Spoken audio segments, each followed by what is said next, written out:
സമീപകാലത്ത് കേരള രാഷ്ട്രീയം ഏറ്റവും അധികം ചർച്ച ചെയ്ത വിവാദങ്ങളിലൊന്ന് രാഹുൽ മാങ്കൂട്ടവുമായി ബന്ധപ്പെട്ട് ഉയർന്നു വന്നിട്ടുള്ള ലൈംഗിക അപവാദ ആരോപണങ്ങളാണ്. ഈ ആരോപണങ്ങൾ ഉയർന്നു വരികയും പിന്നീട് ഇതിൻ്റെ അടിസ്ഥാനത്തിൽ 3 യുവതികൾ നൽകിയ പരാതികളുടെ അടിസ്ഥാനത്തിൽ രാഹുൽ മാങ്കൂട്ടത്തിനെതിരെ 3 ബലാത്സംഗ കേസുകൾ ചുമത്തുകയും ചെയ്തിട്ടുണ്ട്. ഇതിൽ 2 കേസുകളിൽ രാഹുലിനെതിരെ ബലാത്സംഗത്തിനു പുറമെ നിർബന്ധിത ഗർഭചിത്രം എന്ന കുറ്റവും കേരള പോലീസ് ആരോപിച്ചിട്ടുണ്ട്. മൂന്നാമത്തെ കേസിൽ അറസ്റ്റിലായിട്ടുള്ള രാഹുൽ മാങ്കൂട്ടം നിലവിലിപ്പോൾ ഒരു റിമാൻഡ് തടവുകാരനായി ജയിൽവാസം അനുഷ്ഠിച്ചു വരികയാണ്. നമുക്കറിയാം, രാഹുൽ മാങ്കൂട്ടത്തിൻ്റെ സ്വപ്നതുല്യമായ കേരള രാഷ്ട്രീയത്തിലെ വളർച്ച ഏവരും അത്ഭുതത്തോടുകൂടി കണ്ടു നിന്നിരുന്ന ഒരു കാഴ്ചയാണ്. എന്നാൽ അതിനേക്കാൾ വേഗതയിലായിരുന്നു അദ്ദേഹത്തിൻ്റെ പതനം. ഏറെക്കുറെ രാഹുലിൻ്റെ രാഷ്ട്രീയ ഭാവി ഇരുളടഞ്ഞു എന്ന വിലയിരുത്തലിലേക്ക് ഇപ്പോൾ രാഷ്ട്രീയ വൃത്തങ്ങളും എത്തിച്ചേർന്നിട്ടുണ്ട്. രാഹുലിനെതിരെ ആദ്യമായി ആരോപണങ്ങൾ ഉയർത്തിയത് രാഹുലിൻ്റെ പേര് പോലും പറയാതെ റിനി ആൻഡ് ജോർജ് എന്ന യുവതിയായിരുന്നു. ഇവർ ഒരു സിനിമാ നടിയാണ്, അവതാരകയാണ്. ഒരു സ്വകാര്യ യൂട്യൂബ് ചാനലിന് അനുവദിച്ച അഭിമുഖത്തിലായിരുന്നു രാഹുലിനെ ലക്ഷ്യം വിട്ടുകൊണ്ടുള്ള റിനിയുടെ വെളിപ്പെടുത്തലുകൾ. പിന്നീട് മാധ്യമങ്ങൾക്ക് മുന്നിലും റിനി ഈ വെളിപ്പെടുത്തലുകൾ ആവർത്തിച്ചു. ഇതിന് തൊട്ടു പിന്നാലെയാണ് രാഹുലിനെതിരെ ഉയരുന്ന ആരോപണങ്ങളുടെ തെളിവുകളായി മാധ്യമങ്ങൾ വ്യാഖ്യാനിക്കുന്ന ചില വാട്സപ്പ് ചാറ്റ് സ്ക്രീൻഷോട്ടുകളും ചില ഫോൺ സംഭാഷണങ്ങളുടെ ശബ്ദരേഖകളും പുറത്തു വന്നിട്ടുള്ളത്. ഇതിനെ തുടർന്നാണ് 3 യുവതികൾ രാഹുലിനെതിരെ പരാതി നൽകുവാനുള്ള സാഹചര്യമുണ്ടായതും ഏറ്റവും ഒടുവിലായി അയാൾ അറസ്റ്റിലാകുന്നതിനുള്ള സാഹചര്യവും ഉണ്ടായത്. നമുക്കറിയാം, റിനി ആൻഡ് ജോർജിനെ സംബന്ധിച്ച് രാഹുൽ മാങ്കൂട്ടത്തെക്കുറിച്ച് അവർ നടത്തിയിട്ടുള്ള വെളിപ്പെടുത്തലുകൾ ഏറെ ഗുരുതരമായിരുന്നു. താൻ പരിചയപ്പെട്ട് 24 മണിക്കൂറിനകം രാഹുലിൻ്റെ ഭാഗത്തു നിന്ന് തനിക്ക് നേരെ മോശമായ ഒരു സമീപനം ഉണ്ടായി എന്ന വെളിപ്പെടുത്തലാണ് റിനി നടത്തിയിട്ടുള്ളത്. തൻ്റെ സഹോദരികളായ രാഹുലിനെക്കുറിച്ച് പുറത്തു പറയുവാൻ ധൈര്യമില്ലാത്ത മറ്റ് പെൺകുട്ടികൾക്ക് വേണ്ടിയാണ് ഈ വെളിപ്പെടുത്തൽ നടത്തുന്നു എന്ന രീതിയിൽ ഒരു നറേറ്റീവും റിനി ഈ വിഷയത്തിൽ സൃഷ്ടിച്ചെടുക്കുകയുണ്ടായി. ഒരു പരിധിവരെ റിനി ആൻഡ് ജോർജ് എന്ന വ്യക്തിത്വത്തെ ഒരു സിനിമാ നടിയായും അവതാരകയായും കേരളം അറിയുന്നത് തന്നെ രാഹുലിനെതിരെ വെളിപ്പെടുത്തൽ നടത്തിയതിന് ശേഷമാണ്. മറ്റൊരു രീതിയിൽ പറഞ്ഞാൽ, റിനി ആൻഡ് ജോർജ് രാഹുൽ മാങ്കൂട്ടത്തിനെതിരെ നടത്തിയ തുറന്നു പറച്ചിലൂടെ ഒരു സെലിബ്രിറ്റി സ്റ്റാറ്റസിലേക്ക് കടന്നു വരികയാണ്. എന്നാൽ ഈ ഘട്ടത്തിൽ റിനി രാഹുലിനെതിരെ ഉയർത്തിയ ആരോപണങ്ങളുടെ ഉദ്ദേശശുദ്ധിയെ ചോദ്യം ചെയ്തുകൊണ്ട് കോൺഗ്രസിൻ്റെ മറ്റൊരു യുവ വനിതാ നേതാവ് രംഗത്തെത്തിയിരിക്കുകയാണ്. പത്തനംതിട്ട ജില്ലയിൽ നിന്നുള്ള രാഹുൽ മാങ്കൂട്ടത്തിൻ്റെ വീടിരിക്കുന്ന പള്ളിക്കൽ ഡിവിഷനെ പ്രതിനിധീകരിക്കുന്ന ജില്ലാ പഞ്ചായത്ത് അംഗമായ ശ്രീനാദേവി കുഞ്ഞമ്മയാണ് ഈ വനിതാ നേതാവ്. ഞങ്ങളുടെ ചാനലിന് അനുവദിച്ച അഭിമുഖത്തിൽ റിനിക്കെതിരെ ശ്രീനാദേവി കുഞ്ഞമ്മ വളരെ ഗുരുതരമായ ഒരാരോപണമാണ് ഉന്നയിച്ചിരിക്കുന്നത്. രാഹുൽ തന്നെ പരിചയപ്പെട്ട് 24 മണിക്കൂറിനകം രാഹുലിൻ്റെ ഭാഗത്തു നിന്ന് മോശമായ അനുഭവം തനിക്ക് നേരിടേണ്ടി വന്നു എന്ന് പറയുന്ന റിനി, ഈ സംഭവത്തിന് ശേഷം ഏകദേശം 24 മാസം കഴിഞ്ഞ് രാഹുൽ മാങ്കൂട്ടത്തെ അർദ്ധരാത്രി 12 മണിക്ക് ശേഷം വീഡിയോ കോൾ വിളിച്ചതിൻ്റെയും ടെലിഗ്രാമിൽ സീക്രട്ട് ചാറ്റിന് ക്ഷണിച്ചതിൻ്റെയും തെളിവുകൾ താൻ കണ്ടിട്ടുണ്ട്. അങ്ങനെ ഒരു സംഭവം ഉള്ളപ്പോൾ റിനിയുടെ ഉദ്ദേശശുദ്ധി എന്ന് പറയുന്നത് സംശയത്തിൻ്റെ നിഴലിലാണ് എന്ന ആരോപണമാണ് ശ്രീനാദേവി മുന്നോട്ട് വെച്ചിട്ടുള്ളത്. റിനിയുടെ പേര് ഇവർ ഒരു ഘട്ടത്തിലും പറയുന്നില്ല എങ്കിൽ കൂടിയും റിനിയെക്കുറിച്ച് ചോദിച്ച ചോദ്യത്തിനാണ് ശ്രീനാദേവിയുടെ ഭാഗത്തു നിന്ന് ഇത്തരമൊരു മറുപടി ഉണ്ടായിട്ടുള്ളത്. ആദ്യം ഞങ്ങളുടെ ചാനലിലും പിന്നീട് മറുനാടൻ മലയാളി എന്ന യൂട്യൂബ് ചാനലിലും ഷാജൻ സ്കറിയയുമായി നടത്തിയ പോഡ്കാസ്റ്റിലൂടെയുമായിരുന്നു ശ്രീനാദേവിയുടെ ഈ വെളിപ്പെടുത്തലുകൾ. ഈ 2 ചാനലുകളുടെയും ഔദ്യോഗിക ഹാൻഡിലുകളിലൂടെ മാത്രം ഏകദേശം 4 ലക്ഷത്തിലധികം ആളുകൾ ഈ വീഡിയോ കണ്ടിട്ടുണ്ട്. ഇതിനു പുറമെ നിരവധി സമൂഹ മാധ്യമങ്ങളിലൂടെ ശ്രീനാദേവിയുടെ ആരോപണത്തിൻ്റെ അല്ലെങ്കിൽ വെളിപ്പെടുത്തലിൻ്റെ ചെറു ക്ലിപ്പുകൾ ലക്ഷക്കണക്കിന് ആളുകളിലേക്ക് എത്തിച്ചേർന്നിട്ടുമുണ്ട്. എന്നാൽ ഇതുവരെയും ഈ വിഷയത്തിൽ ഒരു പ്രതികരണം നടത്തുവാൻ നടിയായ റിനി ആൻഡ് രംഗത്ത് വന്നിട്ടില്ല എന്നതാണ് യാഥാർത്ഥ്യം. റിനി ആൻഡിൻ്റെ വ്യക്തിപരമായ ക്രെഡിബിലിറ്റിയെ സംശയനിഴലാക്കുന്ന ഇത്ര ഗുരുതരമായ ഒരു ആരോപണം ശ്രീനാദേവി എന്ന കോൺഗ്രസ് വനിതാ നേതാവിൻ്റെ ഭാഗത്തു നിന്നുണ്ടായിട്ട് 48 മണിക്കൂറുകൾ പിന്നിടുമ്പോൾ പോലും റിനി നിശബ്ദത തുടരുന്നത് തീർച്ചയായും ശ്രീനാദേവിയുടെ ആരോപണങ്ങൾക്ക് കരുത്തു പകരുന്നുണ്ട്. ഈ അഭിമുഖം നടത്തിയ വ്യക്തി എന്ന നിലയിൽ ഒരു കാര്യം എനിക്ക് ഉറപ്പ് പറയാൻ സാധിക്കും: രാഹുൽ മാങ്കൂട്ടത്തെ ഏതെങ്കിലും വിധത്തിൽ ന്യായീകരിക്കുവാനായിരുന്നില്ല ശ്രീനാദേവി ഇത്തരമൊരു വെളിപ്പെടുത്തൽ നടത്തിയത്. രാഹുലിൽ ആരോപിക്കപ്പെടുന്ന പോലുള്ള സ്വഭാവ ദൂഷ്യങ്ങൾ ഏത് രാഷ്ട്രീയ നേതാക്കളിലും കാണരുതാത്തതാണ് എന്ന തൻ്റെ നിലപാട് ശ്രീനാദേവി ഈ അഭിമുഖത്തിൽ തന്നെ വ്യക്തമാക്കിയിട്ടുണ്ട്. ഇത്തരം പ്രിഡേറ്റേഴ്സ് രാഷ്ട്രീയത്തിലേക്ക് കടന്നു വന്നാൽ സ്ത്രീകൾക്ക് സുരക്ഷിതമല്ലാത്ത ഒരിടമായി കേരള രാഷ്ട്രീയ രംഗം മാറുമെന്നും അവർ പറയുന്നുണ്ട്.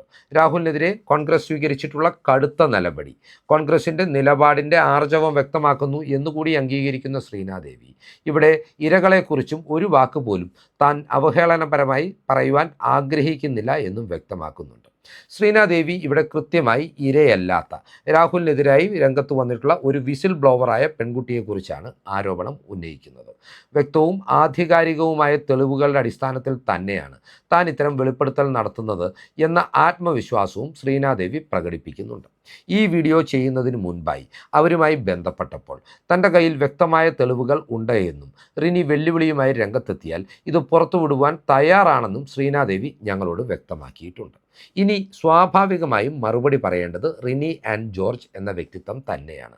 റിനിയെ സംബന്ധിച്ചിടത്തോളം റിനിയുടെ വ്യക്തിപരമായ വിശ്വാസ്യതയെ ബാധിക്കുന്ന, റിനി ഒരു രാഷ്ട്രീയ നേതാവിനെ ചതിക്കുഴിയിൽ വീഴ്ത്തുവാനുള്ള ഉപാധിയായി പ്രവർത്തിച്ചു എന്ന് വിശ്വസിക്കുന്ന ആളുകൾക്ക് മുമ്പിൽ സത്യങ്ങൾ തുറന്നു പറയുവാൻ അല്ലെങ്കിൽ അവരുടെ ചോദ്യങ്ങൾക്ക് മറുപടി പറയുവാനുള്ള ബാധ്യത ഇവരുടെ മേൽ ഇപ്പോൾ സംജാതമായിരിക്കുകയാണ്.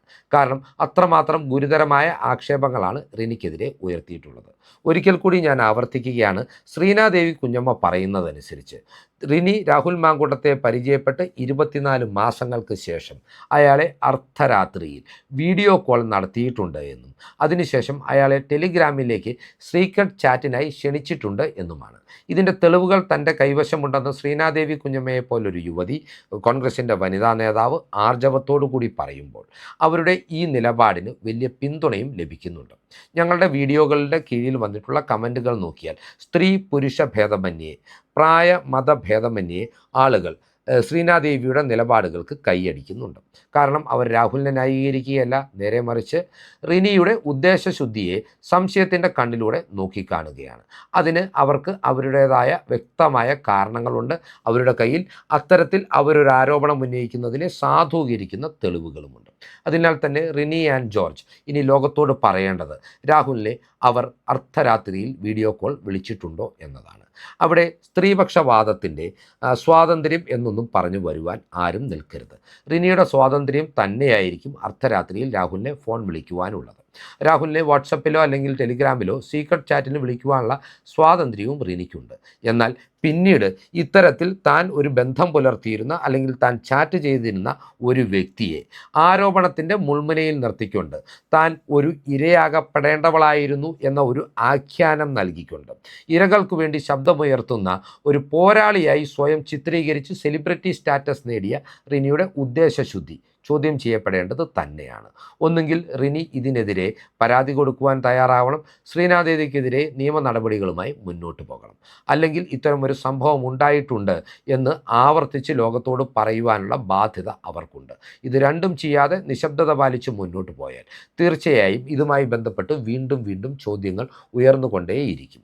ഇവിടെ നാം മനസ്സിലാക്കേണ്ടുന്ന ഒരു കാര്യമുണ്ട്. രാഹുൽ മാങ്കൂട്ടം ഈ വിഷയങ്ങളുമായി ബന്ധപ്പെട്ട് ധാർമ്മികമായ വലിയ അധപ്പതനത്തിലേക്ക് വീണു എന്ന കാര്യത്തിൽ തർക്കമില്ല. എന്നാൽ അയാൾ ആവർത്തിച്ച് പറയുന്ന ഒരു നിലപാടുണ്ട്, ഈ രാജ്യത്തെ ഒരു നിയമങ്ങളും ഞാൻ ലംഘിച്ചിട്ടില്ല എന്ന്. അതായത് അയാളുടെ നിലപാട് വളരെ വ്യക്തമാണ്. അയാൾക്ക് നിരവധി സ്ത്രീകളുമായി, വിവാഹിതരും അവിവാഹിതരുമായിട്ടുള്ള സ്ത്രീകളുമായി ശാരീരിക ബന്ധം ഉണ്ടായിട്ടുണ്ട്. അതിനൊക്കെ അവരുടെ കൺസെൻ്റ് ഉണ്ടായിരുന്നു എന്ന വാദമുഖമാണ് അയാൾ മുന്നോട്ട് വെക്കുന്നത്. അയാളെ ധാർമ്മികതയുടെ അളവുകോല് കൊണ്ട് അളക്കുന്ന ആളുകൾ തന്നെയാണ് റിനിയെ പോരാളിയായി ചിത്രീകരിക്കുന്നതും രാഹുലിനെയും കോൺഗ്രസിനെയും പ്രതിരോധത്തിലാക്കുവാൻ ശ്രമിക്കുന്നതും. എന്നാൽ റിനി ഒരു പോരാളിയല്ല, നേരെ മറിച്ച് റിനിയുടെ ഉദ്ദേശശുദ്ധി അത്ര നിഷ്കളങ്കമല്ല. റിനിക്ക് ഒരുപക്ഷെ രാഹുൽ അവഗണിച്ചതിലുണ്ടായ മോഹഭംഗമായിരിക്കാം, അതിൽ നിന്ന് ഉടലെടുത്ത പകയായിരിക്കാം ഇത്തരം ഒരു വെളിപ്പെടുത്തൽ നടത്തുവാൻ അവരെ പ്രേരിപ്പിച്ചത് എന്ന സംശയം ജനിപ്പിക്കുന്ന ഒരാരോപണമാണ് ഇപ്പോൾ മറ്റൊരു യുവതിയിൽ നിന്ന്, ഏകദേശം സമപ്രായക്കാരിയായ ഒരു വനിതാ നേതാവിൽ നിന്ന് അവർക്കെതിരെ ഉയർന്നിരിക്കുന്നത്. അവരെ അധിക്ഷേപിച്ചതുകൊണ്ടോ, അവരെ രാഹുലിൻ്റെ കാമുകിയായി ചിത്രീകരിച്ചതുകൊണ്ടോ, രാഹുലിൻ്റെ ന്യായീകരണ തൊഴിലാളിയായി ചിത്രീകരിച്ചതുകൊണ്ടോ ഈ വിഷയം അവസാനിക്കുന്നില്ല. ഈ വിഷയം അവസാനിക്കണമെങ്കിൽ റിനി ആൻഡ് ജോർജ് സത്യം ലോകത്തോട് തുറന്നു പറയുവാൻ തയ്യാറാകണം. അതിനുള്ള ആർജവം അവർ കാണിക്കണം. ഇല്ലെങ്കിൽ റിനി ആൻഡ് ജോർജ് രാഹുൽ മാങ്കൂട്ടത്തെ ഒരു ട്രാപ്പിൽപ്പെടുത്തിയതാണ് എന്ന് തന്നെ നാം വിശ്വസിക്കേണ്ടിയിരിക്കുന്നു, സംശയിക്കേണ്ടിയിരിക്കുന്നു. ഏതൊക്കെയാണെങ്കിലും ഈ വീഡിയോ കാണുവാൻ അവർ ഇടയാകുന്ന സാഹചര്യമുണ്ടായാൽ തീർച്ചയായും ഇതുമായി ബന്ധപ്പെട്ടിട്ടുള്ള വസ്തുതകൾ ലോകത്തോട് തുറന്നു പറയുവാൻ റിനിക്ക് ആർജവം ഉണ്ടാകും എന്ന് തന്നെയാണ് ഞാൻ കരുതുന്നത്. അവർ ഇപ്പോൾ ആഘോഷിക്കപ്പെടുന്നത് പോലെ ഒരു സെലിബ്രിറ്റി പോരാളിയായതിനാൽ തന്നെ അതിനുള്ള ആർജവം അവരിൽ നിന്ന് ഞാൻ പ്രതീക്ഷിക്കുകയും ചെയ്യുന്നുണ്ട്. ഈ ചിന്തകൾ പ്രേക്ഷകർക്കായി പങ്കുവച്ചുകൊണ്ട് ഈ വീഡിയോ ഇവിടെ അവസാനിപ്പിക്കുകയാണ്. കൂടുതൽ രാഷ്ട്രീയ വാർത്തകൾക്കും വിശകലനങ്ങൾക്കുമായി ഞങ്ങളുടെ ചാനൽ സബ്സ്ക്രൈബ് ചെയ്യുക. നന്ദി.